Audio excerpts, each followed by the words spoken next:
Voice of the People Television, VOP TV, youthful, full of vigor and penchant for excellence in the continent's media space, exposing the wrongs, applauding the rights, dissecting the news without fear or favor, through factual and accurate stories and contents. Corruption kills three things that makes a society. Representing the interests of the people and giving them a voice. Voice of the People TV is here to stay towards building a fair society. VOP TV, Voice of the People Television, truly a voice for the people. In a world where power shifts its every headlines, news breaks and events happens, we'll bring you unbiased and explicit information on politics, economy and state of the nation. We break down the chaos. Facts, not fluff. Truth, not spin. We discuss not just politics, but a glimpse into the future. Voice of the People Television. Now you have more than a voice.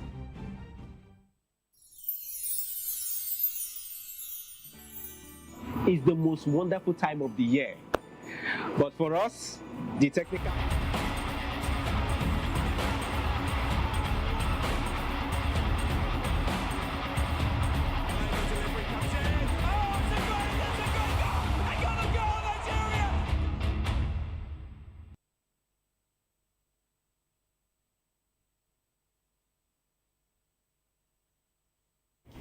All right, it's all about the African Cup of Nations, which is currently ongoing in Morocco. And of course, the round of 16, it's been decided by various groups. The Super Eagles is among that number of teams that have done it 100% so far, so good, to make it into the round of 16. We also saw the defending champions, Cameroon, I beg your pardon, Cote d'Ivoire, taking on the indomitable Lions of Cameroon. And of course, the Man United guy, talking about Ahmad, getting the goal for his team. Of course, Cameroon pulling one back, showing that they're still a powerhouse when it comes to football on the continent of Africa. My name is Jerry Apeliohai, saying welcome to another beautiful edition of the Locker Room in this very interesting season of celebration. And of course, it's a full house. The guys are with me, talking about Ikechukwu and Mayowa. We're here to peruse all what we have as far as our football is concerned. And they say charity begins at home. Ikechukwu, so far so good. The Yellow Tide season has been interesting with football action. Before, it used to be only the Premier League. I think this is the first time in my entire life that I've seen the Nations Cup played during Christmas period. This is the first time it's happening before. And so far so good. Has it been worth it, talking about having the African Cup of Nations during the Christmas season? Well, Jerry, good evening to our viewers. I think yes and no. I mean, the Utah seasons usually is for players to actually relax and unwind, and of course people who really want to bond. Families go to places, get to ease off a lot of energy that they've expanded during the year. But then this AFCON would definitely deny a lot of family that particular moment, because I mean, a lot of men would definitely want to follow the game, and it's definitely going to divide their attention as regards what's going to be happening this particular time of season. So that's the part I say no. But of course, for the part I say yes, I think it's part of the extras for the year, the season. A lot of game to actually follow. It's going to be a very busy season. I mean, go to you definitely not lack what you want to actually see if you're a football lover. And of course, if you're a sport lover in general, the teams you definitely want to follow. And so I think it's been a lot for people who have actually been on the pitch and those who have organized it. For me, I think the only downside, or the only thing I'm not particularly happy about this AFCON so far, is the fact that it seems to be rainy when these games are on. I mean, for December, I want to expect that it's supposed to be dry season, but unfortunately, we've been having a lot of rains in Morocco, and that's the only downside. But so far, so good. I think we've been entertained. We've seen good moments in the games that have been played so far. So far, so good. The Super Eagles have lived up to expectation. I mean, we all expect them to actually top the group, and they've shown strength. So hopefully, we'll see what happens after the group phase, which obviously Super Eagles are part of the next rounds in the Champions League. So yeah, a lot to cover up, not just in the Premier League, and of course the AFCON as well, which is definitely the biggest, as far as I'm concerned, going on in this particular month of December. All right, of course. You said just now the Premier League reminds me of how interesting this weekend was. It looks like the rain has started falling out there at Stamford Bridge for Maresca. It looks like anywhere you go, we'll find you and bring you our tickets. You go. All right, my one is now in. Okay, and of course, I even saw the news that Amorim is now ready to change his formation. It looks like the man is actually confused, if you ask me, but it is what it is. The AFCON during the Christmas season, the first of its kind. Marwa, so far so good. Have you seen the best of the African Cup of Nations? Better than the ones that have been hosted just starting January, ending February? Well, it's always amazing to be here. We saw the World Cup in 2022. It was held during the December period because of because of the weather, and we all enjoyed it. It was an exciting World Cup, and I think for this Nations Cup, it gives a lot of people a lot of options to a lot of things to watch out for. I would confess, on Christmas Day when there was no football, apart from the fact that you had some other family engagements, I was a bit bored because literally there's nothing literally to watch on on cable or on TV. So I mean, for football lovers and those who are really interested in football, definitely they've already filled their calendar. And also remember, the APL has changed their format. There's no football this particular period. So this AFCON, to be honest with you, filled a whole lot of slots, and a whole lot of people are enjoying it. And the AFCON itself has been very, very interesting. The game played so far, it's only one game that we've not recorded any goal in this particular tournament. That shows how dogged the team are. That shows, how good the teams that have come to this particular tournament have been. They've been scoring goals with reckless abandon, and that is what we want to see. So for me, I think AFCON in December, I don't mind. I mean, even if the AFCON is not going on, majority of the players that we have at the moment, they'll probably be in their clubs training and just of that. Except some few, leagues that give off during this particular period, La Liga, the Bundesliga. I think every other league, they are in session, and players will probably be stuck in their clubs and be playing football. But in any case, we've seen good football so far, and to be honest, I'm enjoying it. Nigeria getting to the second round, and other teams struggling to qualify. Manchester United players representing very well, while Liverpool without Mo Salah is flourishing. So all round, a lot of football to talk about. All right, of course, I must say that that Florian Wirtz goal was actually world class. I saw that game. It was a pure class of a top player. What a way to score your official first goal, because for me, I think this is his second Premier League goal.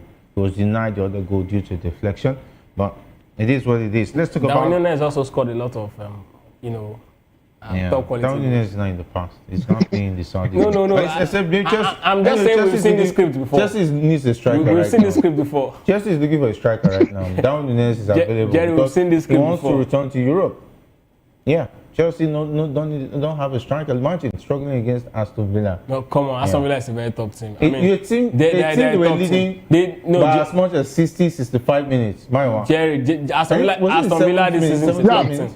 They were leading for more than 60 minutes. Jerry, at Stamford for more than 65 minutes, Jerry, and they lost. They capitulated and lost. No, Jerry. By 2-1. Somebody came from the bench and scored 2 goals. From that. Jerry, the truth is.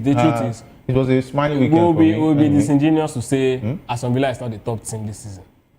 They've shown strength. Some Chelsea fans have said that.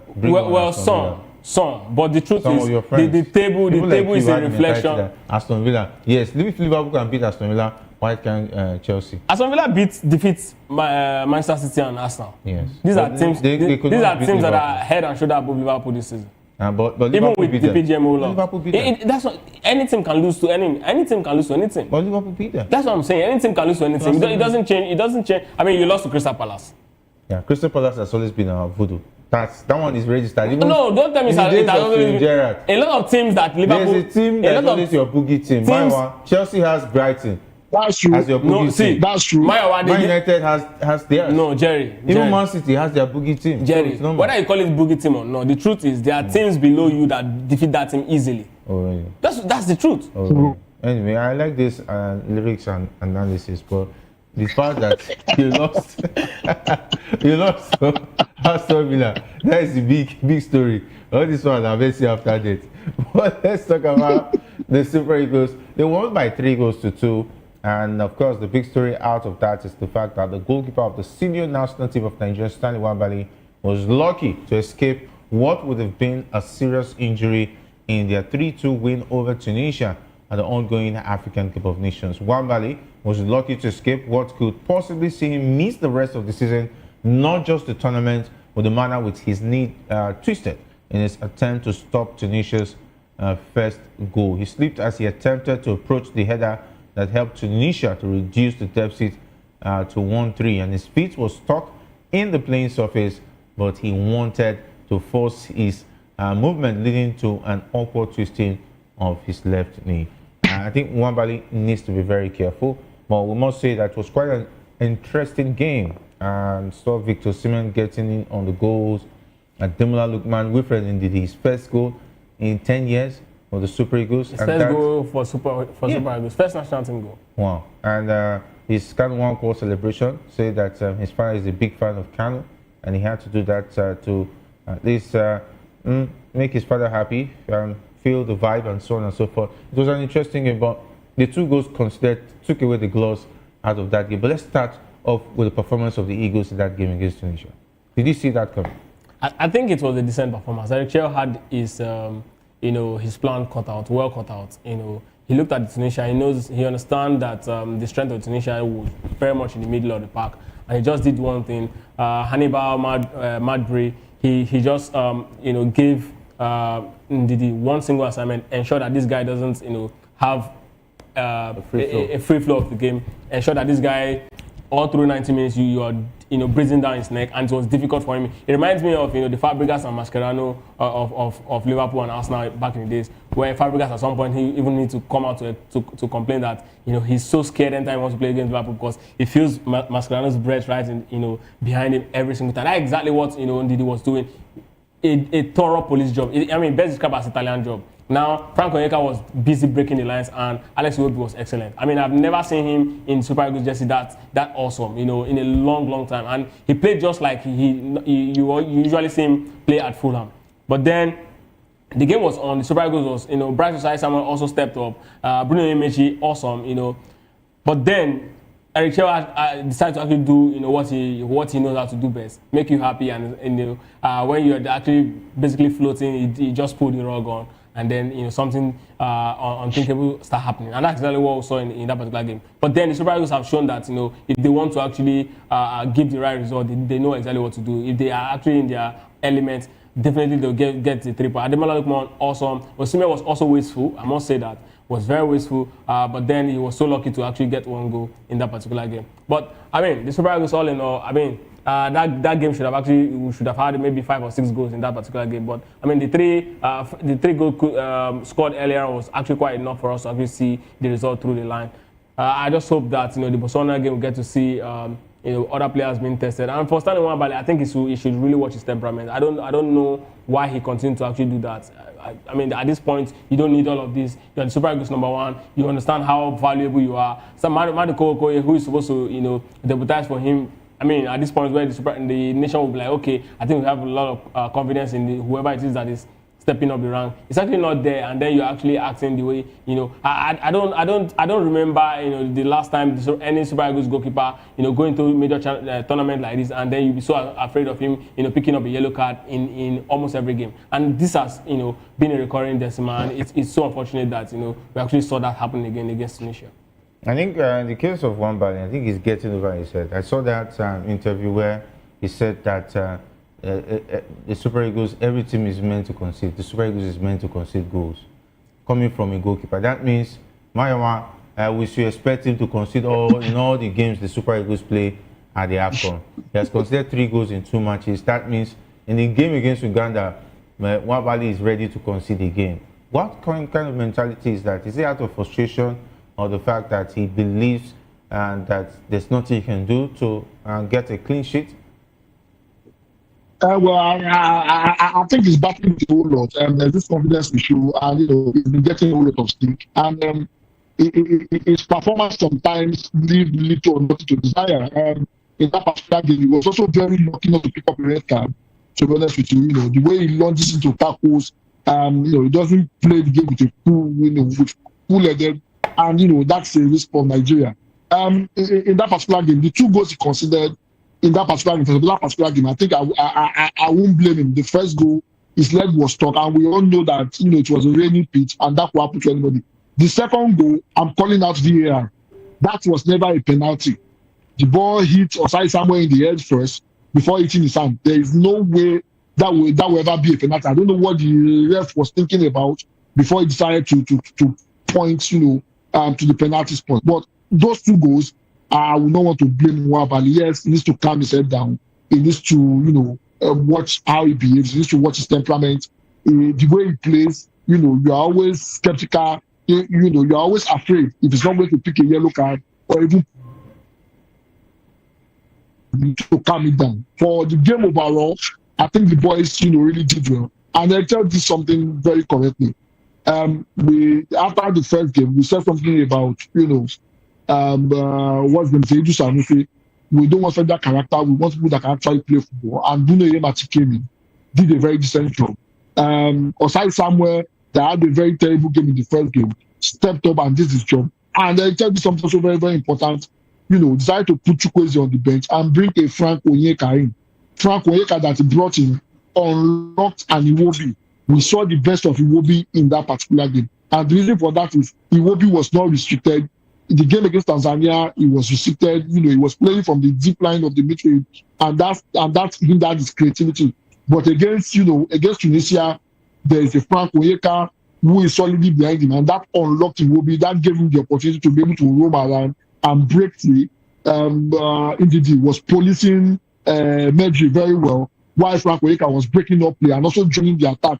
That is what you get from a Frank Onyeka. So I think our midfield was very perfect. Blood rushing to his head and make some wrong substitution that start putting us under pressure from the 75th minute upward. I think generally for that particular game, Nigeria actually showed class in that particular game. All right, show class in that particular game, and of course it means that Frank Onyeka, we hear, is having an injury as well. If anything happens to players like Frank Onyeka, what is now going to be the situation on the Super Eagles going into the round of 16? So I was expecting Rafael Onyeka to step into that particular game when he was actually taking out Frank Onyeka. That was my expectation. Let Rafael Onyeka step in. They are like for like. He's also a player who likes to break into, join attack, and the game will still very much be the same. In fact, it's going to come with different level of tenacity because Frank Onyeka, as much as Frank Onyeka, he likes to score goals. So definitely, it's going to really help, in the attack. If you are taking out Akwa Adams, you can bring in Chidera Ejuke, let him play wide, force these guys to go more defensive. But what you did, what Eric Chell chose to do is to actually put us, under pressure, take out, Frank Onyeka. And again, right, the good side of what we saw on Saturday was the fact that it was Frank Onyeka that, his exit from that particular game that broke the game down against the Super Eagles. If it was Victor Osimhen, we would have been screaming Osimhen FC. I was so glad that Osimhen played the whole 90 minutes, and we all saw that it wasn't about him, it's actually about the team, and just one man can actually make the difference, and that's what exactly what we'll see. Going forward, I would like to see Frank Onyeka, Rafael Onyeka, beg your pardon, step into that particular role, do his job. I mean, we've qualified, we've topped the group, so I want to see Akin Samiro also play this particular game. Even perhaps Tochukwu Nadia as well. Let the three of them play against Uganda. Let's get to see these three guys play together as a team. Ndidi and Ancle have actually done a decent job. I also want to see the likes of Chidera Ejuke more, and of course other players, Paul Onuachu. Let all of these guys get a feel of what the last game is definitely going to be about. I think a draw definitely going to cement our place as the winner of the group. I mean, that should be enough for us. So, so far so good. We've done a decent job, but the shares should just mind it. If you want, the Super Eagles to actually, possess him, definitely it will need to be free, and that's exactly what we saw against, Tunisia. We don't need to. We will be playing deep. He's not a good ball winner. So why waste that particular position by actually, forcing him to play deep? You only play it will be deep, like Richard actually, Passero actually did. You can only play Iwobi deep by actually playing, 3 centre back. But you're not playing 3 centre back. Why are you playing Iwobi deep? So that's exactly what he should do. If he wants to play Iwobi deep, let him play 3 centre back. Then we'll know that, okay, definitely the defense will not be under too much pressure. Yes, we may not be able to win a lot of balls in the midfield, but then of course it's going to be difficult to actually break us down, in the heart of the defense. But if you're playing that way, then of course give us 3-man midfield, and that's definitely going to unlock Iwobi. Even Ndidi was at the highest level of his game, because it was easy for him to now, look at the man who is going to actually tasked to actually take out of the game, which is Medri. His job is not about being creative again. He just needs to win ball, and he was winning those balls awesomely. If you remember the game against what's it called, Republic of Benin in the World Cup qualifiers, one of the things that Ndidi did in that game was he was winning ball. He was also tasked with the job of creating, because what's his name, Alex Iwobi was forced to actually play deep, and now Ndidi was very, very, very free. He was comfortable. He knows that he just needs to win the ball. There's a man who is always waiting to actually get the ball. If the midfield seems to be difficult for the Super Eagles to actually find their way through, Frank Onyeka will definitely break through the line. So it was a very beautiful midfield trial to watch. So I expect the Richard to actually look at this particular game and then understand that the biggest mistake he made was taking out Frank Onyeka without bringing someone who is like him to actually help shore up the midfield. All right, and of course, talking about the coach, Eric Chell refused to accept that his decision to substitute midfielder Frank Onyeka and striker Akko Adams played a role in the team's capitulation in their 3-2 win over Tunisia. And Chelsea's team were leading 3-0, but conceded twice in the final 15 minutes to pick all 3 points. And we're lucky to pick all 3 points with Tunisia, ending the game on a high with chances that went begging. The coach was accused of poor game management as why his team capitulated with his decision to introduce 2 wingers in Moses Simon and Chidera Ejuke after taking off a forward in Adams and a midfielder in Onyeka. Maiwa, before we take that interview, because that's the press conference before the game against Uganda, what do you have to say about the decision making of Eric Chell when it comes to making subs? Sometimes he makes some subs that make you wonder, is he actually a coach that is thinking, or maybe a Ruben Amorim that's on the bench?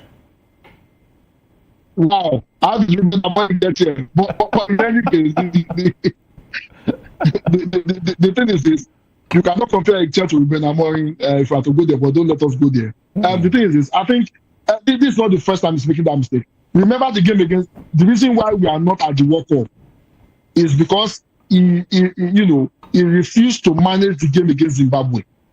We scored in the 75th minute. We were leading 1-0. What did he do? He didn't make the right substitution, and that cost us that particular game. Apart from the fact that he played a 2-second that was injured, and that was the game that cost us going to the World Cup.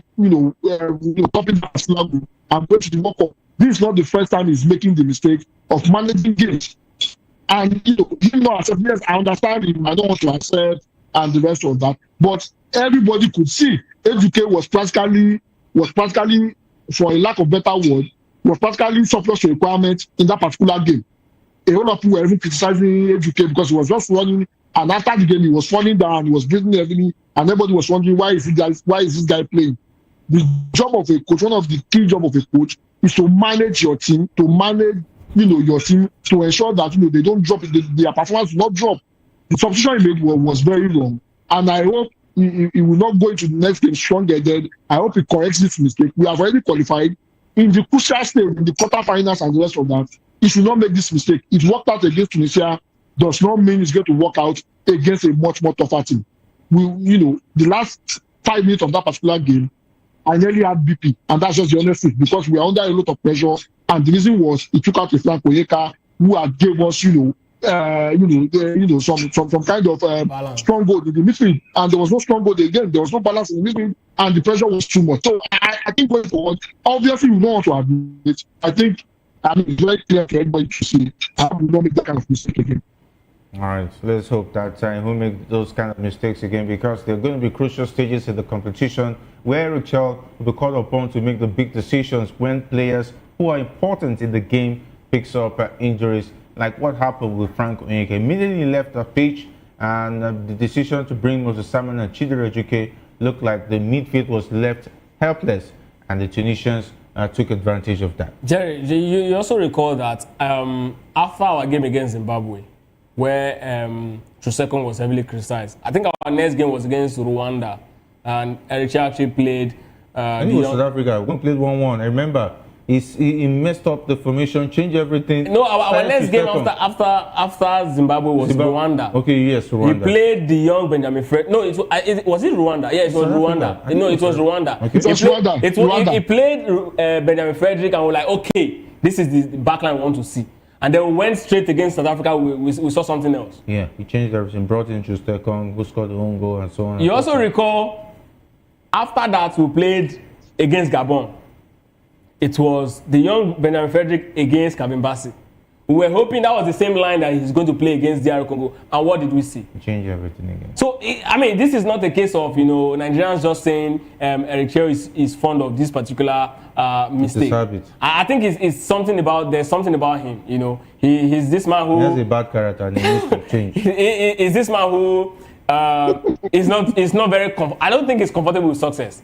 Yeah, I think sometimes he wants to overdo. He behaves like... He wants to show off that he's the man in charge. So he wants to show I can do it without this particular formation. Some coaches get over there. Like Arnold Slot. Yeah, like Ruben Amorim. Well, so Amorim has been doing. Now he's confessing he wants to change formation. But Eric Chiem, please don't Ruben Amorim our chances at the AFCON, please. Anyway, let's listen from the man talking about Eric Chell. I was even going to say Ruben Amorim. Let's listen from Eric Chell. And of course, you're still watching The Locker Room on Voice of the People television. Cannot say nothing. What about the rotation that he asked about? Yeah, I just asked to the question. You will see tomorrow. For me, I have my feeling, I have my vision, because every time I take my responsibility. So, are you going to rotate in this game? Since we have already qualified, and on the injury front, how is Nwabali feeling? Because when he was trying to make the save for the first goal, looked like he twisted his ankle and his knee or something like that in saving it, and Onyeka was seen hobbling as well. So, what was it like injury-wise?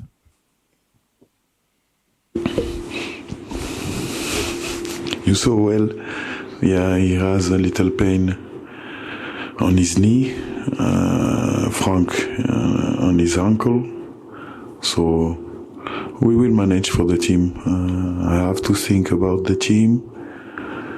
We have a last training session today, and the most important thing is our state of mind about this game, and it will be a surprise for you to see the 11 start tomorrow, but I can, at this moment, I can say nothing. Cannot say nothing. What about the rotation that he asked about? Yeah, I just asked to the question. You will see tomorrow. For me, I have my feeling, I have my vision, because every time I take my responsibility. So, are you going to rotate in this game? Since we have already qualified, and on the injury front.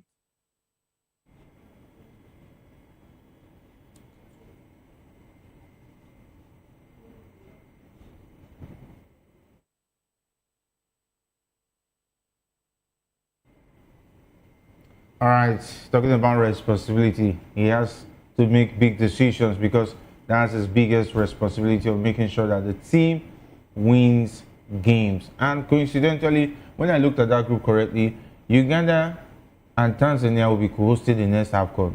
And they are currently in the same group with the Super Eagles of Nigeria. What an interesting coincidence. And Tanzania, Uganda is not looking bright for them in terms of making it to the round of 16. And of course, it's also the birthday of the original victor, VO9, Victor Osimhen. Okay? And of course, he got a birthday goal on Saturday. Quite a beautiful goal, if you ask me.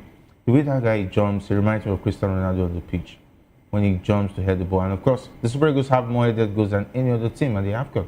Yeah, and that's because we have wingers who can actually play the ball in for someone who can really make good use of his head. I think last time we had a striker that we can really rely on when the ball floats is Victor Agali.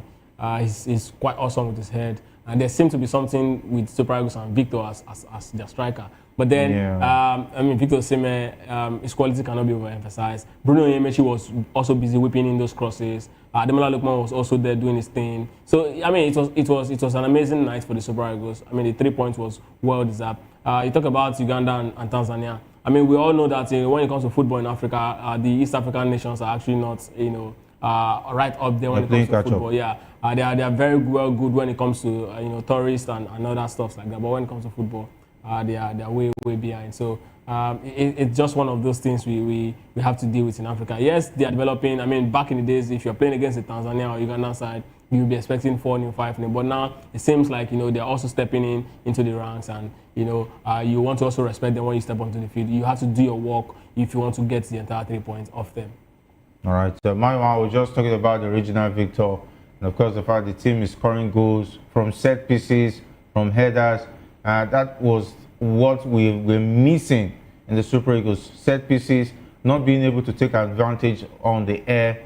And we're seeing most of that this time around, dominating a team like Tunisia. At a point, Tunisia was just catching up.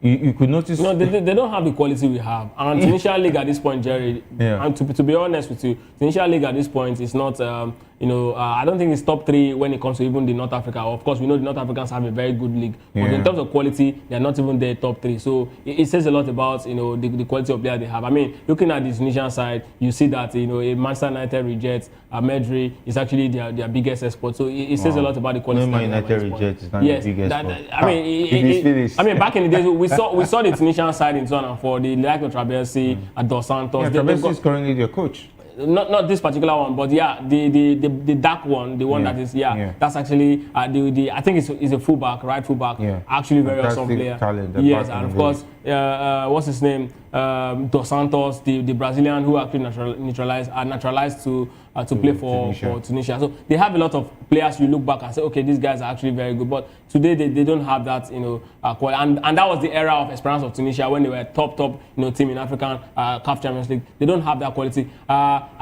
They have Esperance playing Champions League regular. They have Eto'o Desire for Convention Cup. So, and that was the club of our own Austin Ejide at the time. But they don't have those clubs are playing at the highest level when it comes to CAF competition. So their football, when it comes to talent wise, they've really dropped, and that's why we are seeing them the way they are playing. We know that the likes of Algeria will always be Algeria. I mean, Egypt, and of course, not forgetting the host Morocco. They've always shown that they have top quality players. Even in recent times. So I'm not surprised that we will easily defeat the Tunisians, because I look at the quality. I know that they are not right up there. But of course, they are not Africans. You want to expect they'll come in with certain trick in their bag. But I think the Algeria, like I said, had his work cut out until he took that decision to almost give Maiwa another Nigerian BP.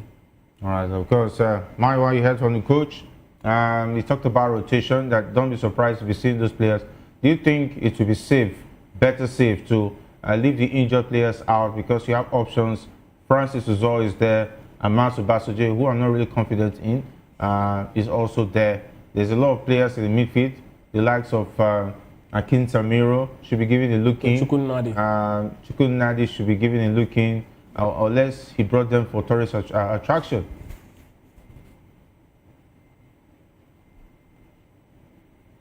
It will only make a whole lot of sense for him to test out those players. Let's see what the players can offer. And the reason why this is good is this.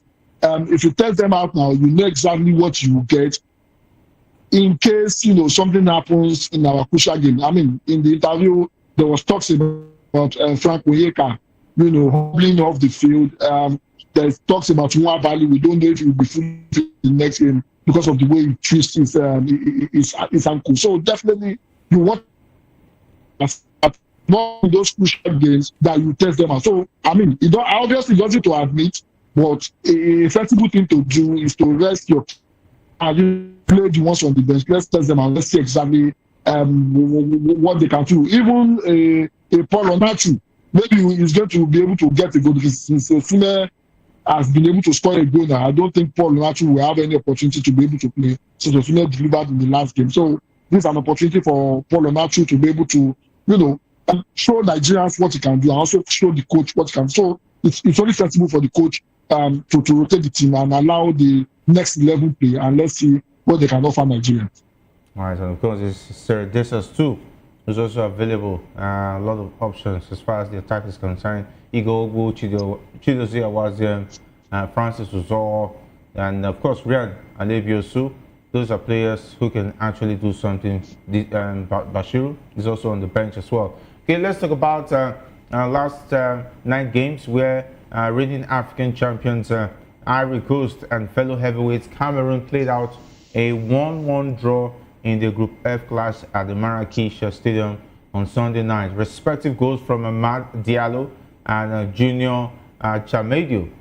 Early in the second half saw the Elephants and Indomitable Lions share the spoils, and they sit level on 4 points each atop Group F. These are 2 big guys when it comes to African football, most especially Cameroon. It seems like things are falling apart for Cameroon, but picking up the pieces, they're still a very, very dangerous side. They can cause a lot of problems for any team. When it comes to major championship everywhere in the world, there are traditional teams.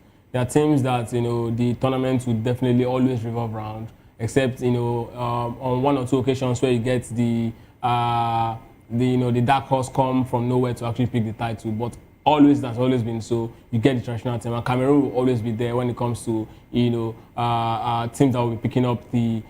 In fact, I think they have the first right of refusal. I think I can actually use the word. They have the first right of refusal when it comes to picking up the African Cup of Nations outside the North African teams. In particularly, I'm talking about the Egyptians. So definitely, they've shown that. We want to talk, a lot of people want to have an argument or a contradictory opinion because of how they actually won almost all of their titles. They did win under the great Issa Hayatou, who actually was at the time when they actually won their first 3. But again, Cameroon is a team you always want to actually show respect. And Cote d'Ivoire have also shown that I think they've been that team that. I think they're the most unlucky when it comes to picking up the African Cup of Nations. They've had a couple of generations with superstars that didn't actually get to pick it up. The Drogba generation didn't pick it up. The Fofana generation in '92 didn't also pick it up. So they've had awesome generation that have lost out on the major championship. But again, they don't have that top of talent at this moment. But they are a side that can always hold their own. Defending champion. Let's see how far they can actually go. These are heavyweights in African football, so it's expected that the game is going to be tight, as we also saw in the scoreline.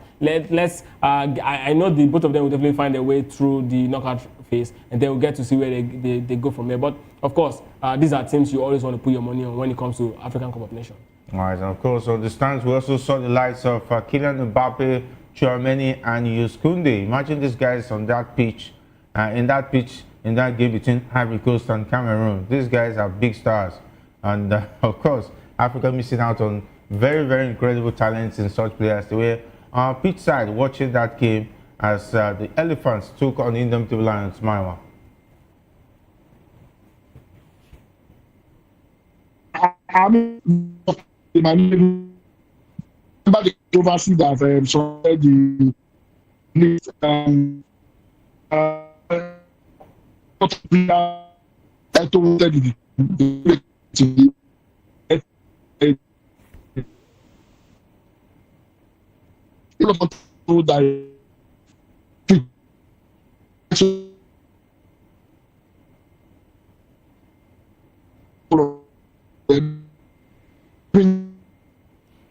Right.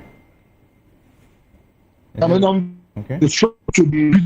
All right, we're struggling to hear you, Maiwa. It looks like there's a technical bridge there due to the network. Okay, and talking about it because they claimed the lead in the 51st minute as Diallo drove forward from a counter-attack and provided a superb finish from just outside the penalty area, which gave goalkeeper Davis a passy no chance. And yet Cameroon restored parity just 5 minutes later. Junior Chamedo tried an ambitious shot from wide right in the penalty area, and the ball deflected up off Gisland Conan, just enough to loop over the hands of Yahya Fofana and find the back of the net for 1-1. And of course, the teams will conclude their Group F campaigns on Wednesday, the 31st of December. Ivory Coast will face Gabon in Marrakech, while Cameroon will take on Mozambique in Agadir. That group is a very, very fearsome group. Mozambique are no pushover as well, and Gabon surprisingly has not really impressed a lot of people at this AFCON. We expect them to hit the ground running, but of course, against Cameroon, you don't want to push your luck too much. But do you see Cameroon Ivory Coast picking up this one eventually? Yeah, I think this is one of the group where we'll be seeing one of the best losers come out.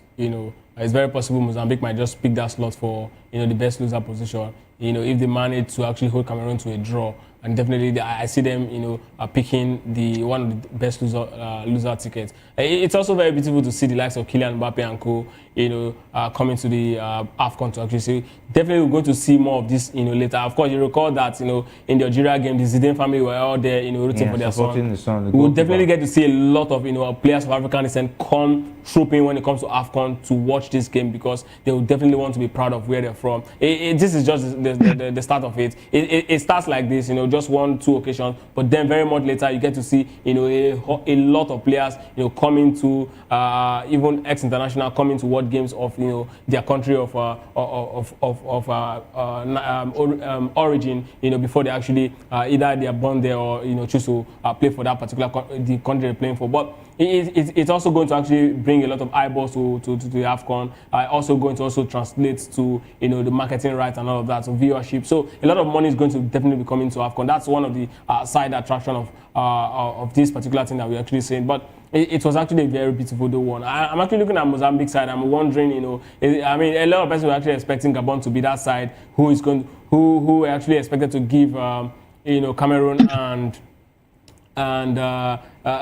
the Ivorians, run for their money in that particular group. But it seems to be Mozambique who's actually doing the job right now at this point. And that's exactly what AFCON brings. It brings surprises. No team wants to be pushed over. Every team wants to make a statement. And I'm so happy I'm actually seeing, Mozambique actually doing that thing, in this particular AFCON. And it's also beautiful to also see that the Republic of Benin has finally actually, won a game in their for the very first time in the history of AFCON. It's good. Ghana Throw actually find a way to actually make history for that particular country. It's done a lot for that particular country. All right, of course. And Maiwa, let's talk about the game between Algeria and Burkina Faso. I saw that game live, and I think that penalty, big questions in that one. The referee didn't even bother looking at the VAR, but it was so painful for the Burkina Faso side, who even complained after 90 minutes of that game. Though Riyad Mahrez converted the penalty, Algeria is a big name, but Burkina Faso are no pushovers as far as the AFCON is concerned. But 1-0 in favor of Riyad Mahrez, Algeria, where Zidane was in the stands and watching his son play for Algeria as the goalkeeper. I think if you look at the Algerian side, yes, they have a whole lot of names, they have a whole lot of big players in coach now. But the Algerian team as a team, they are not that kind of team that can go, that can play scintillating, that can play flawlessly and dispatching flawlessly. Even the first game that they won, they struggled in that particular game. How to against been a bit below par.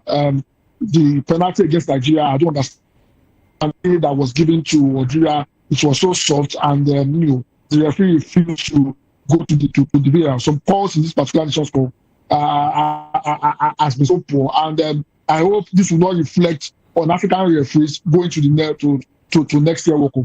As far as I'm concerned, if Algeria continue to play the way they are playing, they might not go for it. They meet a team that can stand toe to toe with, that can go all out and be clinical in front of goal. I think they might not survive it. If the Burkinabes were a bit clinical in front of goal, I think they will probably drawn that game or even probably win that particular game. Algeria should be thanking their stars that they were able to win that particular game. The Burkinabes played them, and I was a bit sad that they couldn't get a draw. I would not be surprised if they end up making it out of the group because of the way they've been playing so far. All right. Let's see how that pans out for the Algerians as well as Burkina Faso. Okay, Mahrez extended his record as Algeria's all-time leading scorer at the Cup of Nations with his 9th goal, and is also the leading scorer in this edition so far, having netted twice in the opening 3-0 win over Sudan. All right, talking about tonight's games, we have the regional rivals. South Africa and Zimbabwe will have a grudge match in their final Group B fixture at the 2025 African Cup of Nations later tonight. And of course, Zimbabwe bounced back from a heartbreaking 2-1 defeat to Egypt in their tournament opener with a 1-1 draw against Angola in Marrakesh on Friday afternoon. And the Warriors found themselves a goal down as Gelson Dallas strike, but hit back via veteran striker Knowledge Musona. Musona, I don't know. I didn't know that Musona was still playing. I think Knowledge Musona he has been forever a player for the Zimbabwe side. He should be 40 now, if I'm correct. I think I'll cross-check his age at the moment. And of course, he restored the team's talking about 1-1 draw in that one eventually, but I don't think they will have what it takes to stop South Africa, who are not really excited at the moment. Let's not forget they lost to Egypt after beating Angola by 2-1. They'll be going for the kill against Zimbabwe. Oh, Jerry, it is football. You might actually be looking at South Africa actually coming all out to actually give the killer blow, and then you just find out that Knowledge Musuma will strike again, and Zimbabwe might just pick it all 3 points. But yes, bookmaker will always put South Africa ahead to actually pick up all 3 points. That's exactly what football is all about. But the truth is, this is not going to be played, anywhere around Moses Mabhida Stadium. This is not the World Cup qualifier where home and away is South Africa soil. It is going to be a very different ground. And if you look at South Africa, the way they've been playing in this AFCON, and look at the way they play in World Cup qualifiers, particularly in the games against Lesotho, Zimbabwe, and of course against Nigeria, right there at home, it's a different South Africa from what we've been seeing so far in this particular championship. So this is going to be a neutral ground. It's not going to be, they are not going to have any special treats in this particular one. So trust me, it's going to be an interesting game. Yes, we will definitely be looking at South Africa's quality to actually edge Zimbabwe, but I'm not going to call it. Zimbabwe's side under Mike has always shown that they're a side that it should be respected. They're tactical. They know how to actually get that equalizer when they really need it, and that's exactly what they showed in the last game. So I'm not going to say South Africa is going to win it. Yes, 60 for me, it's going to be 55-45. That's exactly how I'm going to pit it in favor of South Africa, but it's going to be a very close score. And if South Africa is not careful, trust me, these guys might just pick up all 3 points. All right, and of course, with what is going on, it looks like Zimbabwe is already giving the South Africans a run for their money. Meanwhile, South Africans are one of the favorites when coming into this competition, but the way things are going, it looks like it's going to be a difficult run for them, making it out of the group stage first. Well, it's going to be very, very difficult. Completely following that game. I mean, after thought from Zimbabwe, the collapse of them became time messy.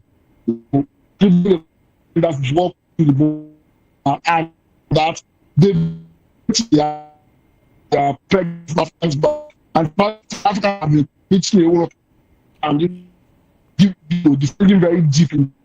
South Africa does not improve. This game might just go the ones. I think they are really good and like it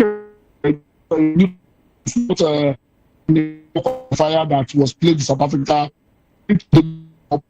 Zimbabwe might just need it and it might probably see South Africa for best of Zimbabwe. Like a fantastic job. I think probably to the second half if you want the chance in winning that game.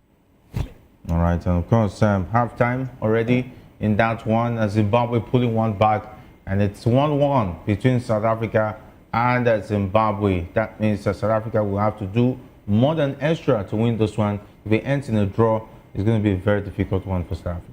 Absolutely. If it ends in a draw, I think South Africa is definitely going to have a chance to actually make it through as one of the I think they're going to be second, or if they don't make it to become second, they definitely as one of the best. Can do good for Angola and lose to Angola. Then definitely is going to be as one of the best losers. But definitely South Africa, except they lose this game today, they definitely qualified all through to the next round of the particular championship. Because if they draw this game, I think they'll be one of the best losers. But if they lose this game, then of course it's goodbye for them.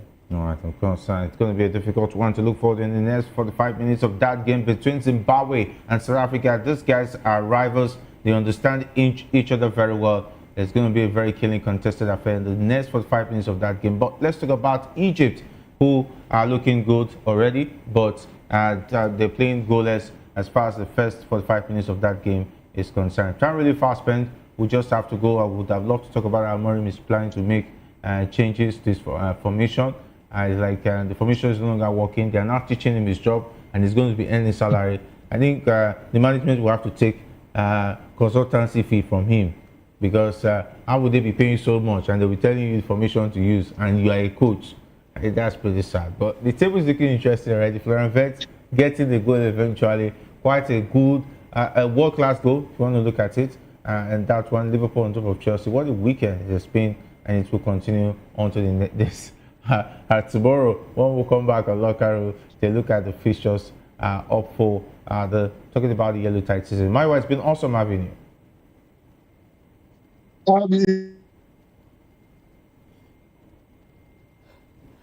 All right. It seems that Myra will need a new formation. I don't know whether you need a new formation or a new coach, or you need to sign a striker in the January transfer. At some point, I was lost. I was thinking, are we on a comedy show or something? But it's good. It's good. Enjoy yourself. No, enjoy yourself. No problem. Enjoy yourself. All right, definitely. I like you show the words sometimes anyway. That's how we wrap it up on the Locker Room. Big thanks to the guys behind the scene, talking about the likes of Shegun, not leaving out Sam, as well as Jeremiah, and of course Hassan. My name is Gerard Pelhai, saying thanks for being a part of the show. Until we meet again, stay safe, and if not for anything at all, to it the Sportway. And up next is Political Lens with Chukwuma Okoro. Stay tuned.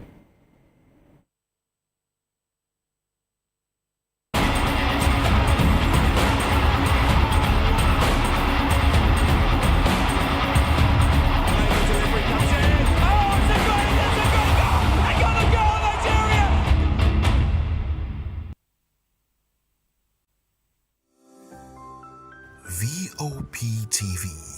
Now, you have more than a voice. Behind every broken desk lies a broken promise. Education shapes the nations. But who is asking the right questions? Introducing Edu Dialogue.